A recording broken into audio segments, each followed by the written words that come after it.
Entonces déjame preguntarte, si fueras a escribir la historia de tu vida, ¿por dónde empezarías? ¿Empezarías con el día en que naciste? ¿Empezarías con tus padres? ¿Empezarías con tus abuelos? ¿Empezarías tal vez con un evento de vida que fue increíblemente impactante y que marcó el resto de tu vida? Si fueras a escribir la historia de tu vida, ¿por dónde empezarías? Bueno, Juan escribió una de las 4 historias, 4 relatos de la vida de Jesús, y el punto de partida para ese relato son los versículos 1 al 18. Este es el 10º y último mensaje en esos 18 versículos. Y las verdades que se afirman allí, las ideas presentadas en el capítulo 1 de Juan, las recorremos lentamente porque lo que tienes aquí al inicio de Juan 1 hace que el capítulo 1 de Juan sea uno de los Everests de la Biblia, junto con Génesis 1, el Salmo 23 e Isaías 53. En el versículo 1, Juan comienza a contar la historia de Jesús, donde realmente empieza la historia que es en la eternidad pasada, antes de la creación, cuando no existía nada excepto el Padre, el Espíritu y el Hijo, las 3 personas de la Trinidad. Al ser identificado como el Verbo en el versículo 1, Jesús es el anunciador de Dios. Él dice, este es quien es Dios y esto es lo que Dios quiere. Él revela al Dios de la creación a su creación. Lo hace a la perfección. Cumple su papel como revelador de Dios, el reportero de Dios, una especie de secretario de prensa de Dios. Hace ese trabajo con excelencia porque, como dice el versículo 1, Él es Dios. Así que para darles a las personas que creen el derecho de llegar a ser hijos de Dios, como dice el versículo 12, lo que hace el Verbo es que en realidad versículo 14, se hace carne, se convierte en uno de nosotros, se hace humano. El Dios eterno añade humanidad a su deidad de tal manera que ni su humanidad ni su divinidad se ven disminuidas en absoluto. Verdaderamente humano en todo lo que nosotros somos, pero sin pecado. Verdaderamente divino en todo lo que Dios es. Esto lo convierte en ese ser único, especial, un Dios hombre sin igual. Y el versículo 17, ¿no es bueno saber que este Dios hombre único está lleno de gracia para personas que son tan expertas en rebelarse contra la autoridad de Dios?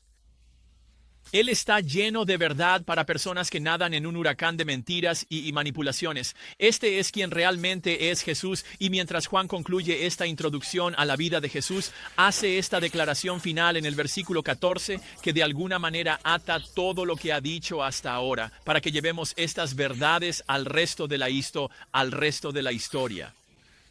Así que veamos el versículo 18 una vez más. Nadie ha visto jamás a Dios. Eso está de un lado. Por otro lado, el unigénito Dios que está en el seno del Padre, Él le ha dado a conocer. Las 4 frases del versículo 18 nos llevan a una conclusión que Juan quiere que tengamos antes de entrar en el relato de la vida de Jesús.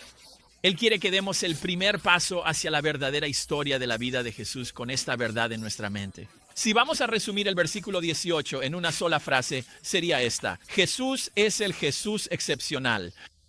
Él es excepcional, está fuera del ámbito de lo ordinario, es inigualable, no tiene igual, no hay nadie que se le compare. Así como nuestro sol eclipsa a todas las estrellas, así Jesús eclipsa a cualquiera que haya caminado sobre la faz de la tierra. Nadie se compara con él. Palabras como sobresaliente, extraordinario, incluso excelente, en realidad disminuyen cuán excepcional es Jesús. Podrías pasar 1000 vidas convirtiéndote en un experto en las biografías de los mejores seres humanos que hayan existido. Pero, al igual que el sol, Jesús los superaría a todos. ¿Por qué?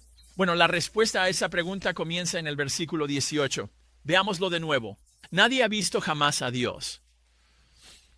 Ahora, en griego es muy complicado y está un poco enredado, pero la idea básica es que nadie ha visto jamás a Dios. En realidad es muy fácil de entender. No en el pasado, no en el presente. Siempre que haya un presente, mientras exista un presente, nadie ha visto jamás a Dios. Jamás. Dios está oculto para nosotros. Si eres como yo, estarás pensando, espera un momento, ¿qué hay de esas personas en el Antiguo Testamento? ¿Verdad? Como Moisés, de quien Números 12:8 dice que habló con Dios cara a cara mientras contemplaba la forma de Dios. Números 12:8. Bueno, ¿qué contempló él? La forma de Dios. Eso nos da una pista sobre lo que la gente veía cuando veía a Dios. No lo vieron tal como es en realidad, ellos vieron su forma. Así que cuando Moisés dice, oye Dios, quiero ver tu gloria, Éxodo 33, quiero verte en todo lo que eres, quiero verte en tu grandeza, Dios le responde, Éxodo 33, 20, no puedes ver mi rostro, porque el hombre no puede verme y seguir viviendo. Entonces, ¿qué hace Dios? Él dice, solo voy a dejarte ver mi espalda, voy a pasar y solo vas a ver el borde de mi espalda para que no mueras. Isaías en el capítulo 6 de Isaías dice que vio al Señor sentado en su trono, pero luego lo que él dice es, vi el borde de su manto. Así que si has estado en una boda, el train es esa parte, ese pedazo de tela extendido que va más atrás que todo lo demás. Eso es lo que él vio. Vio la parte trasera del manto de Dios. No ve a Dios, ve la parte de atrás de su manto. Pero eso fue suficiente para que Isaías dijera, ¿sabes qué? Estoy perdido, estoy maldito, soy un pecador. Bueno, ¿y qué hay de las personas que vieron a Jesús? ¿Acaso no vieron a Dios? Bueno, técnicamente sí, pero en ese contexto, la palabra Dios tiene una definición. Y en ese contexto se refiere a una persona específica de la Trinidad. El Dios que nadie ha visto jamás es el Padre. Así como la palabra Dios se usa en esta sección inicial en los versículos 1, 2, 6, 12, 14 y 18, cuando se utiliza esa palabra, se usa principalmente para referirse a Dios. Y lo sabemos porque, ¿cuál es la siguiente frase? Nadie ha visto jamás a Dios, pero el único Dios que está al lado del Padre lo ha dado a conocer. Así que nadie ha visto jamás a Dios el Padre. Eso es lo que significa la primera frase, esta primera oración en el versículo 18. Y luego Jesús retoma esto, por si se nos pasó, en Juan 6:46 dice, no que alguien haya visto al Padre excepto yo. Así que el punto que Juan va a hacer se volverá obvio por qué comienza de esta manera en el versículo 18. Pero solo necesitamos hacer una pausa por un momento y asegurarnos, punto número 1, de rechazar todas las afirmaciones sobre haber visto a Dios. Rechace todas las afirmaciones acerca de ver a Dios. Pasado, presente, futuro, rechaza cualquier afirmación que escuches de alguien diciendo, vi a Dios. Eso nunca ha pasado, eso no sucede. Este hecho es indiscutible. Si una persona realmente viera a Dios, no viviría para contártelo. Y no vemos a Dios, ni siquiera la forma de Dios como la gente en el Antiguo Testamento porque no somos profetas. Ninguno de nosotros es un santo del Antiguo Testamento a través de quien Dios está salvando al mundo. Así que si escuchas a alguien decir que vio a Dios, no sé, en un bosque en un día despejado, Dios apareció mientras se afeitaba. Dios se subió al taxi junto a mí y empezó a hablarme. Dios me llevó a las estrellas como en una nave espacial. ¿Podemos simplemente rechazar todo eso? Ahora te ríes, pero las personas que dicen estas cosas y consiguen seguidores no son ateos. Las personas que dicen estas cosas, las personas que siguen a quienes dicen estas cosas, son personas que conocen sus Biblias, no muy bien, pero lo suficiente como para ser engañadas. Y quiero decir, me siento un poco tonto incluso hablando de esto, ¿verdad? Pero en un mundo donde la gente cree en muchas cosas tontas, ¿podemos todos aceptar esta verdad ahora mismo? Tú no ves a Dios, yo no veo a Dios. Las personas locas que lideran movimientos religiosos y dicen que ven a Dios no han visto, no ven y nunca verán a Dios. ¿Por qué? Porque el texto es claro, nadie ha visto jamás a Dios, ¿verdad? Dios es, en palabras de 1 Timoteo 1:17, el Rey de los siglos, inmortal, invisible. Pablo no podría ser más claro cuando dice acerca de Dios en Colosenses 1:15 que Él es el Dios invisible. Juan incluso se repetirá en 1 Juan 4:12, por si se nos pasó aquí, lo dirá de nuevo. Nadie ha visto jamás a Dios. Dios es invisible, está oculto de nosotros. No podemos verlo. Esto no tiene que ver con la fe, como decir, si solo tuvieras suficiente fe, hermano, podrías ver a Dios como yo también. Sabes, si tuvieras mi unción, si tuvieras mi conexión especial, podrías ver a Dios, pero no lo haces porque yo la tengo y tú no. Tonterías. Nadie ha visto jamás a Dios porque Él es invisible, lo que significa que si alguien dice, he visto a Dios, o está equivocado, o es un caso de identidad equivocada. ¿A qué me refiero con eso?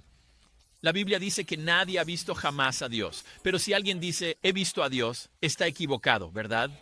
Porque contradicen la Biblia. Así que están equivocados. Ahora, ¿o saben que están equivocados lo que los convierte en qué? Un mentiroso.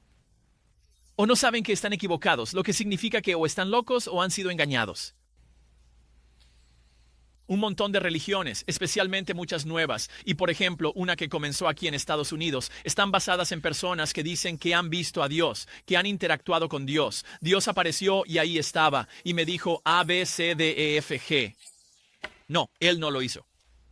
Ya que el versículo 18 es cierto, ellos nunca han interactuado con Dios en absoluto. O están locos o es un caso de identidad equivocada. ¿A qué me refiero con eso? Es gente que piensa que está hablando con Dios cuando en realidad está hablando con entidades que mienten diciendo que son Dios. Así que llevemos esto al extremo más absurdo. ¿De acuerdo?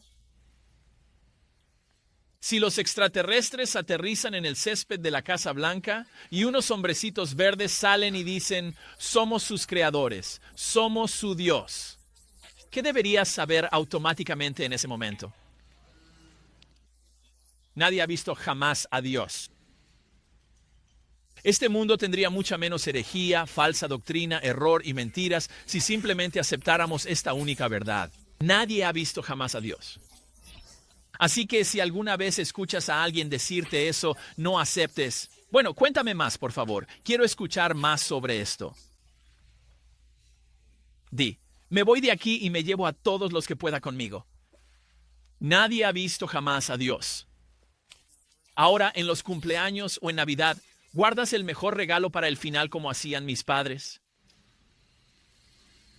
Eso es lo que Dios está haciendo. Nadie ha visto jamás a Dios porque Él está reservando ese regalo para el final. 1 Juan 3:2. Amados, ahora somos hijos de Dios en esta vida. Ahora somos hijos de Dios y lo que seremos aún no se ha manifestado. Pero sabemos que cuando Él se manifieste seremos semejantes a Él porque le veremos tal como Él es. Él es espíritu, nosotros somos físicos, así que no podemos verlo, pero no será así para siempre. Sí, nuestro pecado nos ha separado de Él, expulsándonos de su presencia, pero no será así para siempre. Por Jesús, un día lo veremos cara a cara. Y tus seres queridos que se han ido antes que tú, ellos dirían, oh, pero yo sí lo he visto.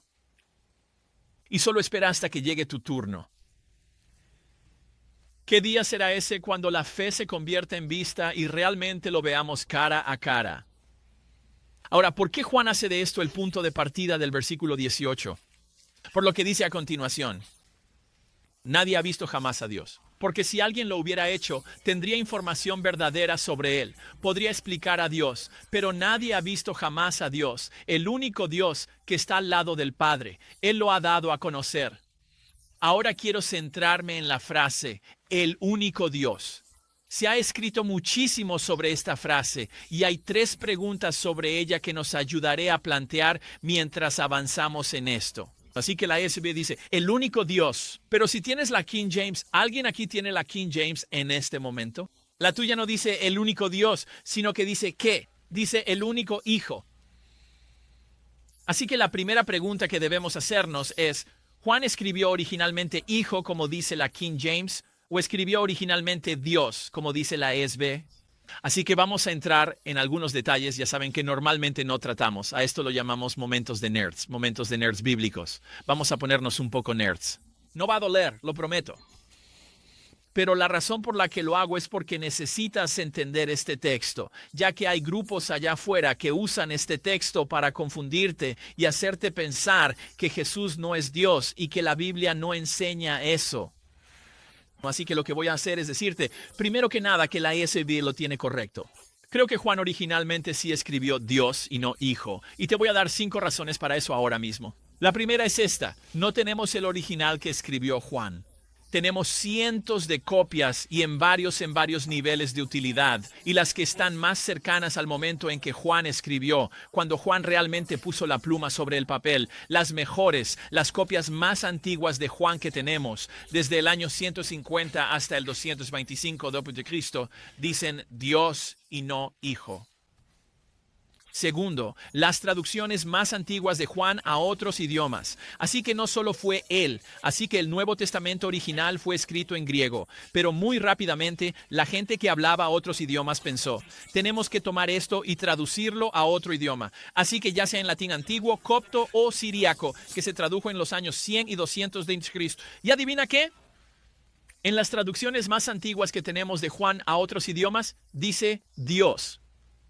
Tercero, muchos de los primeros padres de la iglesia, líderes durante los primeros 200 años del cristianismo, escriben Dios cuando citan este texto. Hombres como Ireneo, Clemente, Orígenes, Eusebio. Sé que ya no les ponemos esos nombres a nuestros hijos, pero esos son hombres que defendieron el cristianismo y cuando citaban este texto, citaban Dios. Ahora, en algunas de sus citas también citan hijo, lo que muestra que este cambio o este tipo de conflicto dentro de este texto comenzó muy temprano. Cuarto, es mucho más fácil explicar el cambio de único Dios a único hijo que al revés. ¿Por qué? Porque la frase único hijo aparece mucho en la Biblia, como Juan 3:16, que no solo es un versículo famoso para nosotros, sino que siempre ha sido un versículo famoso en el cristianismo. El único Hijo de Dios, todo aquel que cree en Él. Esa frase, esa idea, aparece no solo acerca de Jesús, sino incluso en las narrativas como en Lucas capítulo 7, donde se habla de un hombre cuyo único hijo se enfermó, o de una hija cuya única hija se enfermó. Esta idea de único, especial, singular.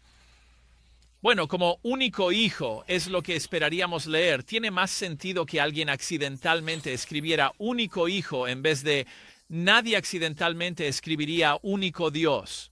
Eso no tiene sentido. En otras palabras, la lectura más difícil, único Dios, probablemente fue la original porque cuando copias cosas como tú no lo hacías en la secundaria, pero yo sí, ya sabes, yo lo hacía. Cuando copias cosas, los errores que cometes usualmente pueden explicarse porque cometiste un error para hacer las cosas más claras y no menos claras. Y la idea de único Dios es el único lugar en la Biblia donde se encuentra esto. Así que cambiar de único Dios a único Hijo tiene más sentido que al revés. Y finalmente mira el capítulo 1, versículo 1. Lo que hace Juan en el versículo 18 es repetir lo que dice en el versículo 1. Así que, como dije, está atando un lazo alrededor de toda esta sección y lo hace repitiéndose. Primero tienes en el versículo 1, en el principio era el Verbo, este anunciador de Dios, el que revela a Dios. Bueno, mira al final del versículo 18. Lo que ha hecho Jesucristo ha dado a conocer a Dios. Así que esa idea inicia y termina esta sección. Observa que el capítulo 1, versículo 1 dice, y el Verbo estaba con Dios. Ahí está esa cercanía, esa intimidad. Bueno, ¿qué dice en el versículo 18? Que Jesucristo estaba al lado del Padre. Ahí está esa idea de cercanía, intimidad, unión. Así que tiene sentido que al final Él repita lo que dijo al principio en el versículo 1. Bueno, ¿qué dice Él acerca del Verbo en el versículo 1? ¿El Verbo era qué? Dios. Así que tiene sentido en contexto si está repitiéndose en el versículo 18 que Juan escriba el único Dios, no el único Hijo. Dicho todo esto, las copias más antiguas y mejores que tenemos de Juan, las primeras traducciones de Juan que existen en otros idiomas, muchos padres de la iglesia, los hábitos de los escribas que copiaron el Nuevo Testamento y el propio contexto de Juan 1, todos llegan a la misma conclusión. Juan, el autor, escribió originalmente Dios y no Hijo en el versículo 18. Ahora, en segundo lugar, ¿sigues bien con este momento nerd? ¿Sabes? ¿Si me entiendes? ¿Estás bien? ¿Te sientes seguro? Bien. En segundo lugar, ¿cómo debería traducirse la frase el único Dios? Si comparas 10 traducciones diferentes, por ejemplo, si vas a Bible Gateway y buscas 10 traducciones de Juan 1:18, podrías encontrar 10 versiones diferentes, 10 lecturas distintas de este versículo en esas traducciones. Así que, literalmente, la frase el único Dios probablemente debería leerse como el único Hijo que es Dios, o Dios, el único Hijo. Y sé que eso es confuso porque acabo de decir que Juan escribió Dios y no Hijo, pero escuchen, la palabra único lleva consigo la idea de único hijo. Verán, la palabra solo se usa en el Nuevo Testamento para referirse a un hijo único. En el contexto del versículo 18, el hijo del que se habla, Jesús, es un hijo varón, el hijo. Así que Jesús es único, especial, el único en su clase, el único Hijo de Dios Padre. Y esta palabra se usa para referirse a los primogénitos. Todos los primogénitos están como, sí, por supuesto que somos únicos, somos los mejores. Pero la idea es que solo tienes un primogénito, así que hay una singularidad ahí. También se usa para los hijos únicos. Son únicos porque son el único. Así es como se usa esta palabra en otras partes de la Biblia. Así que hijo único es lo que realmente significa la palabra only en la ESV. Y la palabra only no es un adjetivo, en realidad es un título.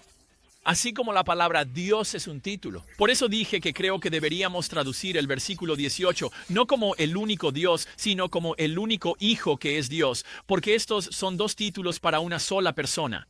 Así que Jesús es el único Hijo que también es Dios. En resumen, hay dos palabras griegas en esta frase que tenemos aquí, único Dios. La segunda palabra debería ser Dios, no hijo. La primera palabra debería ser único hijo, no solo único.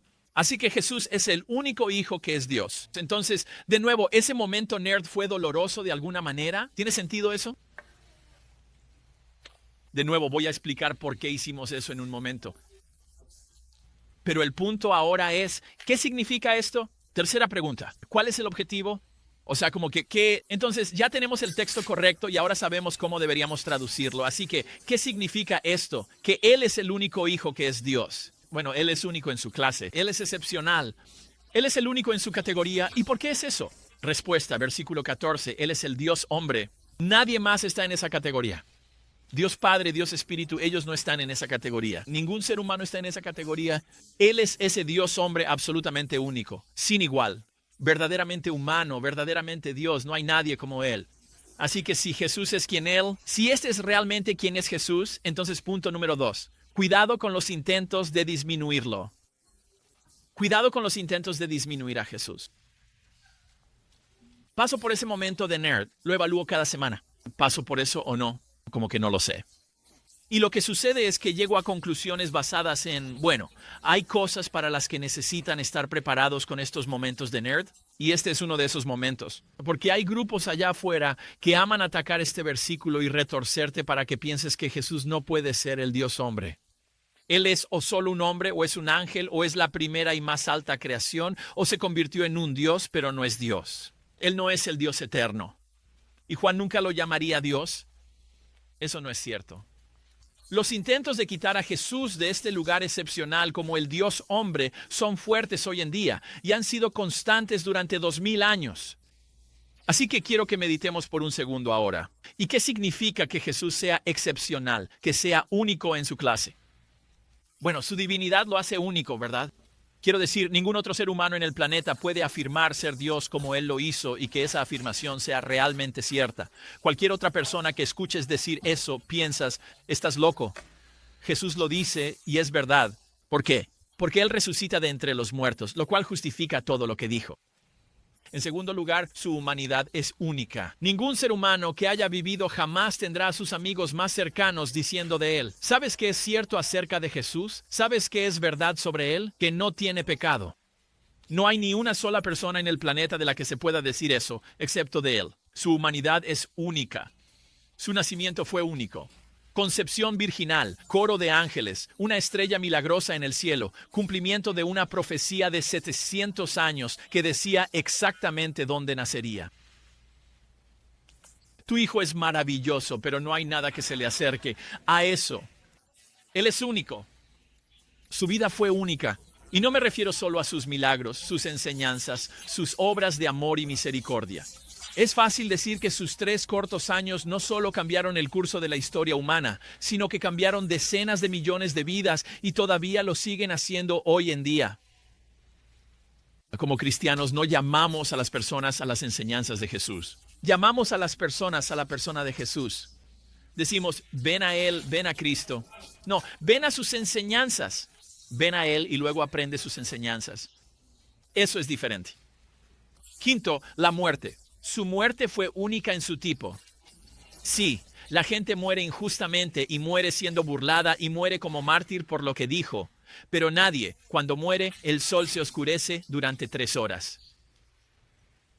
Nadie muere como sustituto de los pecadores, recibiendo cada gota de la ira de Dios por el pecado. Su resurrección fue única en su tipo, al menos por ahora. Todos mueren y permanecen muertos. Jesús está vivo y permanecerá así para siempre, nunca volverá a morir. Su tumba está vacía, nadie robó su cuerpo. Él no se desmayó en la cruz para luego despertar en la tumba y proclamar que había resucitado de entre los muertos, solo para huir, esconderse en una cueva y morir en el anonimato. Él realmente, físicamente, históricamente resucitó de entre los muertos. Eso es único en su clase. En el contexto aquí, en el versículo 18, su condición como hijo de Dios es única en su tipo. En el versículo 12, Él da a los que creen en Él el derecho de llegar a ser hijos de Dios, pero solo puede hacer eso porque eso es lo que Él es por naturaleza. Mira, nosotros los creyentes en Jesús nos convertimos en hijos de Dios por adopción. Él es hijo de Dios por naturaleza. Eso es único. Él es lo que Dios es, lo que lo convierte en el único hijo que es, en sí mismo Dios. Y en Juan 5:18, recuerden que los líderes religiosos querían matar a Jesús porque tuvo la audacia de decir, yo soy el Hijo de Dios. Porque ellos entendieron que en el momento en que él dijo eso, estaba diciendo, no soy como ninguno de ustedes, yo soy igual a Dios. Eso es único en su clase.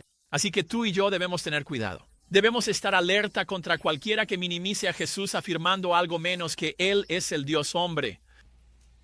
Cualquier cosa menos que eso es un caso de identidad equivocada. Tienen al tipo equivocado, no importa cuán sinceros, amables, agradables, inteligentes o elocuentes parezcan ser. Cualquier disminución de Jesús nos deja con un Jesús que no existe. Cualquier cosa menos que el Dios hombre, el nacimiento virginal, la vida sin pecado, la muerte sustitutiva, cualquier cosa menos que una resurrección física e histórica, cualquier cosa menos que eso es una disminución de Jesús. Así que mantengámonos alerta. Cuidémonos de estas disminuciones y de otras similares. Ayudemos a otros a no abrazar una versión disminuida de Jesús. Ayudemos a nuestros hijos, ayudemos a nuestros nietos.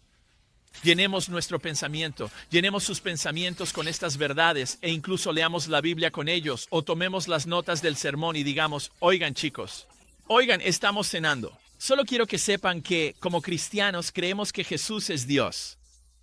Solo quiero que lo tengan claro, así que si alguna vez escuchan algo diferente, entiendan que no es verdad, que Jesús es verdaderamente Dios, Dios en todo lo que Dios es, y Él es verdaderamente humano en todo lo que nosotros somos, pero sin pecado. Esa es la verdad sobre Jesús. ¿Y por qué? Para que cuando escuchen una falsificación digan, no, eso no es verdad, eso no está bien. Y por eso nos detenemos aquí y nos aseguramos de entender esto muy bien, para que puedas decir, ¿sabes qué? No me gusta cómo suena eso. Ese no es el Jesús que yo conozco. Y entonces podemos ayudar a otros a hacer lo mismo. ¿Por qué es importante que Jesús sea el único hijo que es Dios? Porque nadie ha visto jamás a Dios. Dios está oculto para nosotros. Pero mira el resto del versículo 18. Dios nunca ha estado oculto para Jesús, lo que le da a Jesús algo que nosotros necesitamos desesperadamente. Versículo 18. Nadie ha visto jamás a Dios, el único Dios que está al lado del Padre. Así que no solo lo ha visto, sino que está cerca de Él. El que está al lado del Padre, Él lo ha dado a conocer.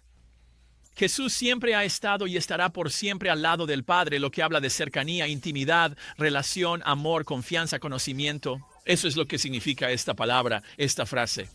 Estar al lado del Padre significa lo mismo que Jesús estar con Dios en los versículos 1 y 2. El amor mutuo, el respeto, la intimidad, el conocimiento mutuo es lo que Jesús siempre ha tenido con el Padre, incluso cuando estuvo aquí y siempre tendrá. Esta frase se usa en la Biblia para describir a una madre con su hijo, a un esposo con su esposa y a dos amigos cercanos interactuando. Un erudito lo expresó así, dijo, Dios se metió la mano en el pecho y nos dio su corazón cuando nos dio a Jesús. Esto es clave para lo que Juan dice a continuación, porque existe una intimidad constante e inigualable que Jesús tiene con el Padre, lo que lo coloca en el lugar ideal, perfecto y más útil que podamos imaginar para explicarnos a Dios. Por eso Juan enfatiza todo esto. Nadie ha visto jamás a Dios, pero este ser especial, este Hijo que es Dios, que ha existido por toda la eternidad al lado del Padre, es el que nos ha dado a conocer a Dios. Porque Jesús conoce a Dios mejor que nadie, porque está más cerca de Dios que cualquier otro. Él no solo puede hablar acerca de Dios, sino que todo lo que dice sobre Dios es ¿qué? Hecho. Él revela a Dios. Sin adornos, sin sesgos, solo la verdad directa. Él hace exégesis, explica a Dios para que podamos conocerlo verdaderamente. para que podamos conocer a Dios tal como realmente es. Es lo mismo que llamar a Jesús el Verbo. Así que Él es excepcional porque tiene este conocimiento excepcional de Dios basado en una relación de cercanía más allá de lo que tú y yo podríamos imaginar. Y esa intimidad ha existido por toda la eternidad. De modo que cuando Él habla de Dios, está hablando del tema que mejor conoce. Y como nunca dice ni una sola cosa que esté siquiera un poco equivocada acerca de Dios, deberíamos, punto número 3, descartar cualquier discurso sobre Dios que no esté de acuerdo con Jesús. Descarta, rechaza, saca de tu mente cualquier discurso sobre Dios que no esté de acuerdo con lo que Jesús dice acerca de Dios. Cualquier cosa que se diga sobre Dios, dicha por quien sea, si no concuerda con Jesús, debe ser automáticamente descartada como falsa, incorrecta, errónea e incluso engañosa. Mira el versículo justo antes del versículo 18. Otra manera en la que Juan expresa esto y deja claro este punto es cuando dice en el versículo 17, la verdad vino por medio de Jesús. ¿Qué verdad? La verdad sobre Dios, la verdad sobre la realidad, la verdad sobre quién es Dios, qué dijo Dios, qué quiere Dios y cómo es Dios. La verdad sobre cómo conocer a Dios, la verdad sobre cómo llegar a Dios, la verdad que nos ayuda a entender qué nos separa de Dios. Todo eso lo explica Jesús. Y no importa lo que Él diga sobre Dios, lo que Él dice es un hecho porque nadie conoce a Dios mejor que Él. Y toma lo que sabe sobre Dios y no dice, me lo voy a guardar para mí porque es increíble, sino que dice, oye, yo también te voy a contar sobre Él. Por eso puede decir que Él es la verdad y que nadie viene al Padre sino por medio de Él, ¿verdad? Porque Él es quien lo conoce. Por eso Efesios 4:21 dice que la verdad está en Jesús. Porque Él está al lado del Padre, revela a Dios perfectamente. Jesús vino para que conociéramos a Dios. No hay un conocimiento verdadero de Dios que contradiga a Jesús. Todo lo que Jesús dice sobre Dios es verdad, lo que significa que tú y yo realmente necesitamos conocer las palabras de Jesús, lo que realmente significa que necesitamos conocer bien nuestras Biblias. No todos los que hablan de Dios están en lo correcto. Solo aquellos que hablan de Dios de una manera que coincide con lo que dijo Jesús están en lo correcto. Lo que significa que realmente necesitamos conocer bien nuestras Biblias. Quiero decir, si aún no lo haces, asegúrate de leer la palabra de Dios regularmente, a diario. Los cristianos fuertes, los líderes fuertes en la iglesia, en el hogar, en el lugar de trabajo, son líderes que conocen a Dios porque conocen la palabra de Dios. Así que comprométete ahora o vuelve a comprometerte a conocer la palabra de Dios. Estudia, memoriza, lee. Si piensas, un plan de lectura bíblica, no sé por dónde empezar. En la parte de atrás pusimos el plan de lectura bíblica de esta semana. Puedes seguirlo cada semana. Ya tengo mi programa. Si no estás aquí, puedes descargarlo en línea. Lo ponemos ahí cada semana. Puedes descargarlo y ahí está el plan de lectura bíblica. Estos son los pasajes. Si piensas que es mucha lectura y no te gusta leer, comienza con el Nuevo Testamento y lee esos capítulos cada día. ¿Por qué? Para que puedas identificar discursos falsos sobre Dios y para que puedas ayudar a otros a hacer lo mismo. Quiero decir, no es como si viviéramos en una época en la que las mentiras sobre Dios fueran, vaya, realmente no puedo encontrar ninguna. Como, bueno, ¿hay alguna mentira sobre Dios circulando? ¿Verdad? En realidad, no es que vivamos en esa época. Vivimos en una época en la que las mentiras sobre Dios son más numerosas que nunca y es más fácil difundirlas que nunca antes. Hay una batalla en el mundo por nuestras mentes y nuestros corazones. Y son las palabras de Jesús, son las palabras que veremos en Juan, realmente las palabras de toda la Biblia. Estas palabras te ayudarán a ganar la guerra en tu vida, en la vida de tu familia, en la vida de las personas que más amas. Y hablando de guerra, hace 20 años, este fin de semana, comenzó otra guerra, otra batalla en nuestro país que todavía sigue en curso, la guerra contra el terrorismo. En un día como este, un fin de semana como este, recordamos a las 3,000 personas que murieron ese día cuando fueron atacadas por un enemigo que nos odiaba y quería vernos muertos. Ahora bien, aunque la forma en que esas personas murieron fue obviamente incomparable en la historia de Estados Unidos, absolutamente horrible y trágica, el hecho de que esas 3,000 personas murieran, eso no es incomparable, ¿verdad? Todos mueren. Cada persona que murió ese día, aunque fue una tragedia horrible, estaba en una carrera contra la muerte que cada uno de ellos iba a perder eventualmente. Igual que tú y yo, por cierto, ¿verdad? El hecho de que la gente muera es la razón por la que Jesús vino. No importa cómo muramos, podemos morir como hijos de Dios. A todos los que reciben a Jesús, a los que creen en su nombre, Él les da el derecho de llegar a ser y ser para siempre hijos de Dios. Así que si murieras hoy, ¿morirías como hijo de Dios o como un criminal contra Dios? Mira, solo Jesús puede liberarte de todos tus crímenes, porque Él fue castigado por ellos. Solo Él puede hacerte hijo de Dios, así que cree en Él.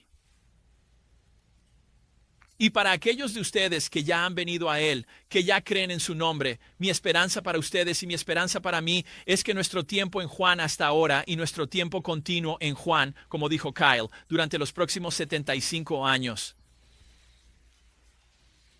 no será tanto tiempo, lo prometo. Pero mi esperanza es que no solo despierte algo en nosotros, sino que también ayude a responder la oración de esta canción con la que cierro. Esta canción es Más amor a ti, oh Cristo, más amor a ti. Escucha la oración que hago de rodillas. Esta es mi súplica sincera, más amor, oh Cristo, para ti, más amor a ti, más amor a ti. Antes anhelaba los placeres terrenales, buscaba paz y descanso. Ahora solo a ti te busco, dame lo que es mejor. Esta será toda mi oración, más amor, oh Cristo, para ti, más amor a ti, más amor a ti. Entonces mi último aliento susurrará tu alabanza. Ese será el clamor final que mi corazón elevará.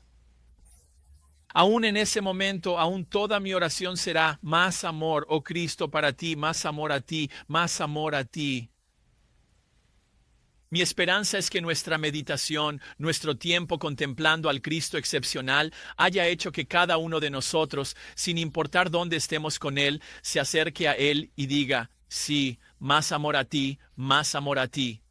Oremos.